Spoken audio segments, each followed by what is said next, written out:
الحمد لله رب العالمين والصلاة والسلام على نبينا محمد وعلى آله وصحبه أجمعين. Alhamdulillah. The Messenger sallallahu alaihi wasallam said arrived in Medina, and the celebration was just like meeting a king. Yeah, hundreds and hundreds of men wearing the armors, the best clothes, standing in line. All the women and children on the rooftops, in the streets, everybody, even the non-Muslim, were celebrating the arrival of the Prophet sallallahu alaihi wasallam to Medina. And sallallahu alaihi wasallam, the first thing he does, he chose the place for the masjid. Before even a house, subhanallah. He chose the spot for the masjid, pay for it, and this spot was a huge piece of land with a few date palm trees.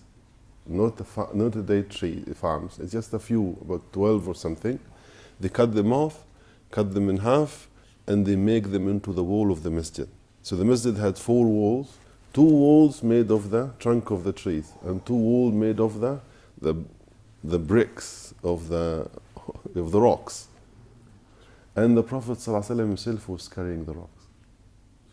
SubhanAllah, can you imagine this scene? He is carrying the rock. Nobody will be sitting down. If they see the Prophet carrying a rock, this is impossible. So one of the Sahaba will carry 2 rocks, and this huge, And the Prophet ﷺ says something that will happen maybe 30 years later. Miracle just in what he said. He wiped the dust from Ammar.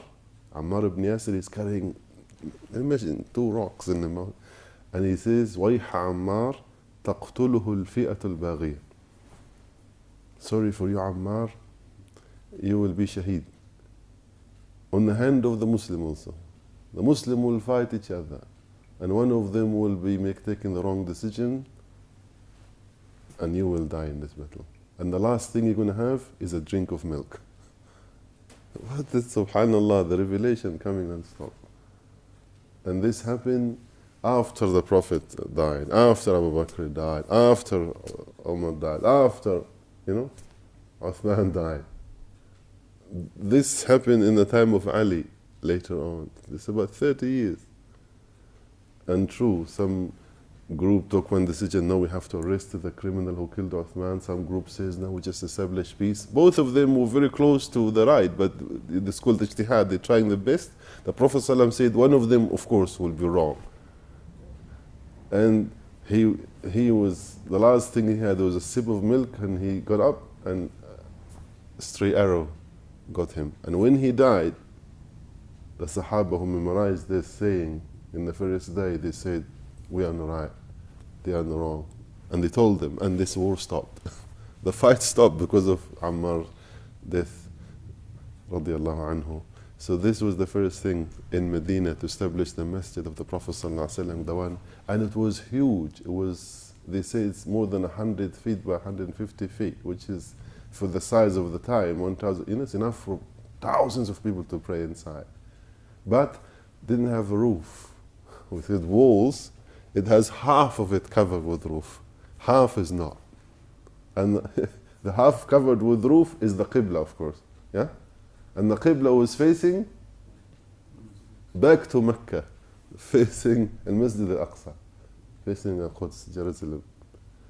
2 years later, the ayah revealed to change the Qibla, because the Prophet ﷺ and all the Sahaba were feeling so sad, homesick. They didn't like Medina first. They were so leaving Mecca, leaving the Kaaba, this is very, very, very hard for them. And Allah says to the Prophet ﷺ, قَدْ نَرَى تَقَلُّبَ وَجْهِكَ فِي السَّمَاءِ.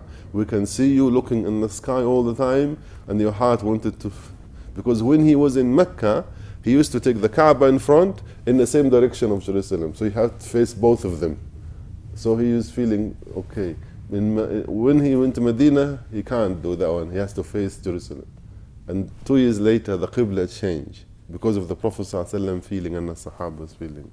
So we shall continue, inshallah, this amazing story of the Masjid of the Prophet ﷺ in Medina and the establishing of Islam. May Allah subhanahu wa ta'ala invite all of us to Mecca and Medina. We ask Allah to invite us to Hajj and Umrah many times in our life. We ask Allah subhanahu wa ta'ala to bless us and our families, to protect us and our family, to raise our rank in the dunya and akhirah. وآخر دعوانا الحمد لله رب العالمين. صلى الله على نبينا محمد. جزاكم الله خير.